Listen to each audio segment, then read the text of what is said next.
This is a picture of my family. All four of us were born in El Paso, Texas. These are my parents when they were young. My dad's name is Jesus Elizondo, and my mom's maiden name is Olga Contreras. These are my parents when they were a little bit older, and this is them when they got married.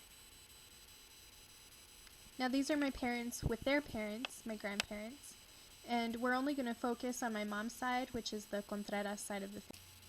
Here's a visual of my mom, my grandparents, and great-grandparents.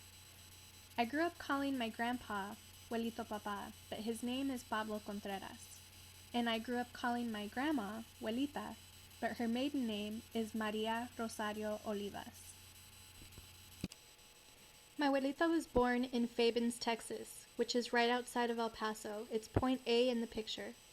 My abuelito Papa was born in Chihuahua, Mexico, which is point B in the picture. And I circled San Antonio so you can see where those are compared to San Antonio. From here, we're going to look at my abuelito Papa's side, the Contreras side of the family, and then we'll go back to my abuelita's side, the Olivas side. So my abuelito Papa's parents, my great-grandparents, their names were Marcelino Contreras and Aurelia Dominguez.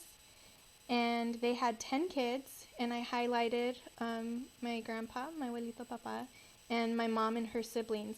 My abuelito Papa, I'm not sure if he was the youngest of 10, but my mom and my uncles, I did put them in order according to their age. So my mom was the youngest. And this is actually not all of the family. In this picture here, I went ahead and put my cousin's kids in there, and then the other expanded part, those are actually some of the family members that we still keep in contact with. And my cousin Carla is actually the one who put this whole family tree together a couple months ago, and this is her written version. And generationally speaking, this is where Carla falls in, and then that's her and her family. And this is actually her mom. Generationally speaking, I actually align more with Carla's mom than with Carla, but since Carla and I are closer in age, I prefer to call Carla my cousin, and I call her mom my aunt. Now with social media, it's actually a lot easier to keep in touch. My brother created a private Facebook page called the Contreras Group, and there's even people that I've never met before, but they're part of the Contreras family, and so they're in the group, and we all keep each other posted with things. My cousin Edgar, in this picture, actually I guess heard someone had passed in the family and posted it on the group, and Carla commented filling in the gaps of, you know, where the funeral was going to be and stuff, and then a couple of us commented, my brother and I commented. So it's a good way for us to all keep in touch. My brother also created one on my dad's side of the family called the Elizondo group, and only people in that group can see the group, so it's kind of neat. And then my cousin Carla also started these annual cousin reunions, and she usually does it around the holidays when people who live out of town usually are in town, and we just get together and have food and play games and, you know, talk, and it's actually a lot of fun. The picture here shows the first annual. Last year I wasn't able to make it, but I'm looking forward to going to this year's. Now we're going to focus on my abuelita's side of the family, which is the Oliva side. And this is the side I've been kind of dreading going over because our family is so close, and recently the eldest two people in this side of the family have passed within the last 3 years, being my abuelita and my tío Lencho, my mom's oldest brother. My abuelita died 3 years ago now.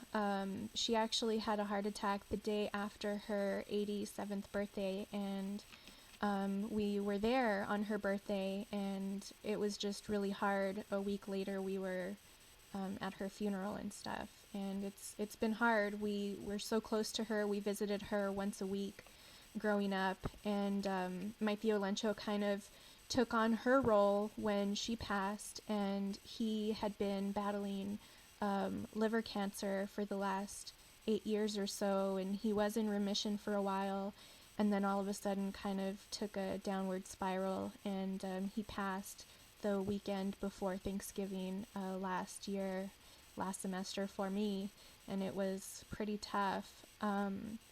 So going over this side of the family is not going to be easy for me because I was so close to both of them. Before I continue on with the family history, there's one more thing I'd like to share with you all about my Tio Lencho. He was the biggest 49er fan you probably would ever meet. They converted their garage into like this sports shrine, and it had a bunch of 49er stuff. He was also a Yankees fan. If you notice in some of the pictures, he's wearing either 49ers gear or Yankees gear. But for his burial, we decided as a family to all wear 49ers gear. And in this picture, this is only those of us who remembered to wear the 49ers gear. There's a lot of people who were there, which to me speaks volumes of, the kind of person my Tio Lencho was. He was a very loving, caring person, and there was a lot of people who did go, but I guess weren't aware of the 49ers stuff. We put it on the Facebook group page because that was the best way we knew how to spread the word. But there were some people, of course, who might not be on the group, who didn't get the message, but I just wanted to share kind of the closeness of our family through this picture.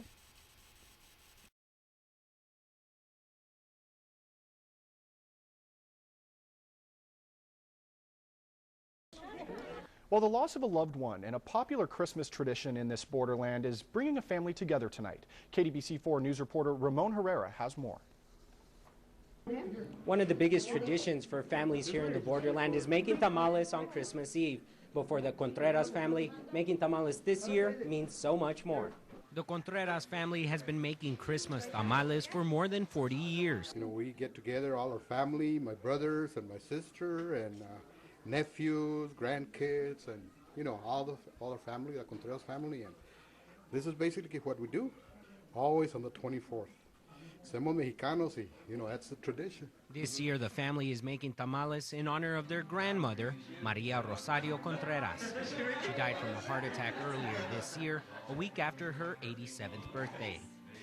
I think it's so much more special because it was really the kids, I think, the nieces and nephews and my kids that wanted to get together again and continue the tradition. And so I thought it was going to be pretty tough, but it's been wonderful. It's been great. Great tradition is one that the family says extends to every generation in the family. What kind are your favorite tamales? Red chili, green chili, or sweet tamales? Sweet tamales. Though Maria is not with them physically, the Contreras know her spirit is in the kitchen with them. I think they're going to come out pretty good. I think my mother would be very proud of us. The Contreras family says tamales are so much more than a Christmas snack, but a tradition that keeps their family together and their loved one's memory alive. Ramon Herrera, KDBC4 News. And the family says they don't follow a written recipe, they just taste the ingredients as they go along. It's the same way their loved one, Maria, made tamales.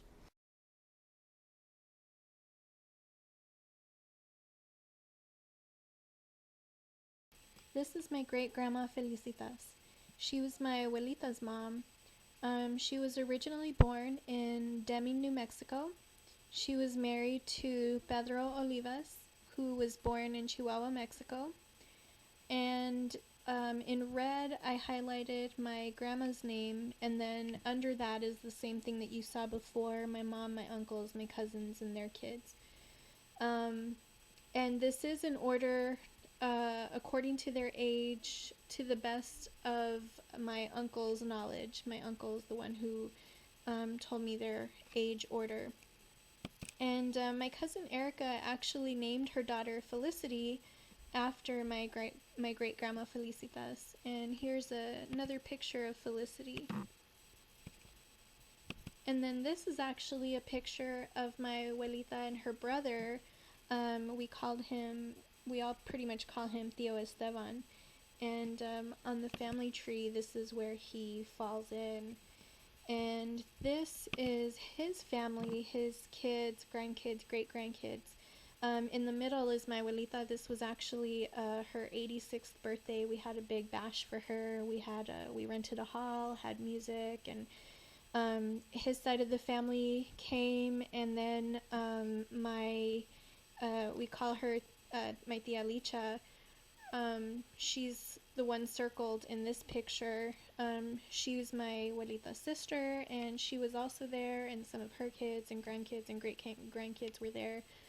And when my abuelita passed, we actually held the novena at her house. I had never done a novena before. I never knew what it was, but basically you pray the rosary for about 9 days after the person passes away, and it's supposed to help them get to heaven. And then it's also kind of comforting to be around family for those couple days after someone passes. We would, kind of had a potluck going on, so after we would pray the rosary, we'd all eat and stuff together. So, but the ones that are circled in this family tree are the siblings that are still alive today. According to my uncle, Petra is still alive, but she lives in California, so we're not all that close to her, but we still keep in contact with her.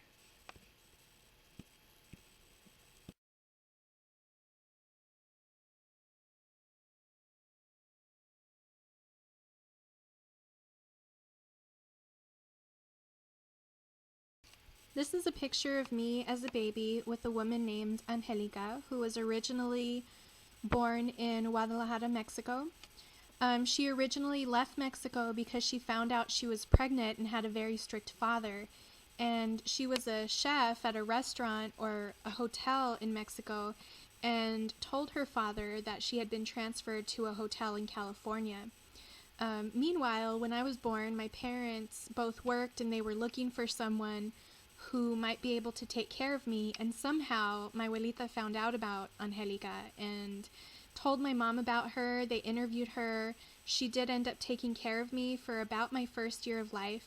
During that year, they did find out that she was pregnant and decided that it would be best if she stayed with them. She really didn't know where else she was going to go anyway. And so she stayed with them. They took care of her. She took care of me. It was kind of a win-win situation. And once her son was born, she did end up moving back to Mexico. And 18 years later, her son Fernie decided that he wanted to come back to the U.S. And he ended up living with my parents for about 2 years before he decided he wanted to move to California. And we're hoping to finally see him after about 10 years this Christmas. But this is a picture of when when him and his mom first came when he was 18. Angelica stayed for about a month, and she made all kinds of really great food. She made mole from scratch. She made onion soup, garlic soup, two things I never thought I would find really delicious, but she was an amazing cook. That first year of life, though, that she took care of me definitely contributed to maybe I don't know if my language development so much as my auditory development, hearing the Spanish language and stuff. My parents primarily spoke to me in English growing up. I also grew up in daycare. So her speaking to me during that first year really helped me to hear those sounds in the Spanish language, like we've talked about in class. And then also in the summers growing up, once my brother was born, I guess daycare got too expensive for my parents. So in the summers, my abuelita would take care of us. And so I don't know if it was because of that first year of life or what, but I understood Spanish more. I spoke Spanish more than my brother, even though I didn't speak it all that much since we were raised in our household speaking English. But I was kind of the medium between my grandma and my brother whenever he wanted a banana or something. But growing up in her home in the summers did help me develop very basic Spanish. Aside from speaking to anyone but her, I get very, very nervous speaking Spanish. my other grandma, my dad's mom, she learned how to speak English. And so that side of the family, we all pretty much speak English. I do speak a little bit of Spanglish to my grandma, but because she does know English, we all pretty much talk to her in English. So I think the two big contributors to me trying to keep that Spanish language was Angelica and my abuelita. And then I will...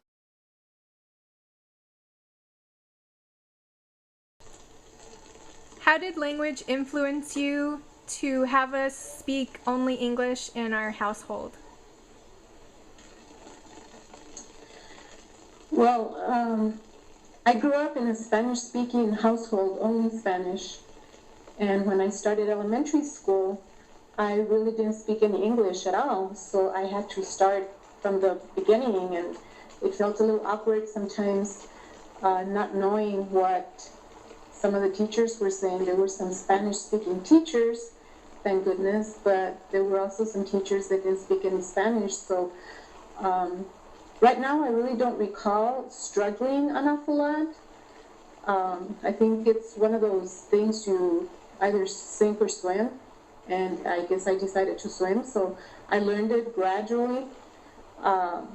We did have, I think it was a little difficult also, like parent-teacher conferences and things like that. My mom always went to them, but she was only able to, or my parents were only able to communicate with maybe one or two teachers that were Spanish-speaking. So I always thought when I had my kids, if and when, that they were going to learn English so that they wouldn't go through the struggles. So that's pretty much why I decided to do that. And when you were born, being the first one, that's pretty much what we did. Started speaking to you in English. Of course, my mom, your grandma, your abuelita spoke only Spanish, so you picked that up also. But my main thing was for you to learn English so that you wouldn't struggle at school. How do you feel about that decision now? Well, if I could do it all over again, I wouldn't do things the way I did. I would have made Spanish the main language at home. You would have picked up English at school anyway. I feel that a lot of that Spanish was lost, although there was a little bit of it with my mom, your abuelita, and other relatives that didn't really speak English, but you knew enough to understand and communicate, which was good. But as you grew older, I think you lost it more. Especially your brother, he speaks even less and understands a little bit less than you do. I just think it's really, really important, and I think it's a gift to be bilingual. So I would have definitely done things differently. Can you say something in Spanish to the class? Sure. No tuve oportunidad de introducirme. Mi nombre es Olga Contreras Elizondo. Soy mamá de Jessica Elizondo. Y me dio mucho gusto haber hecho esta entrevista. Espero que les haya gustado y que pasen muy buenas noches. Adiós.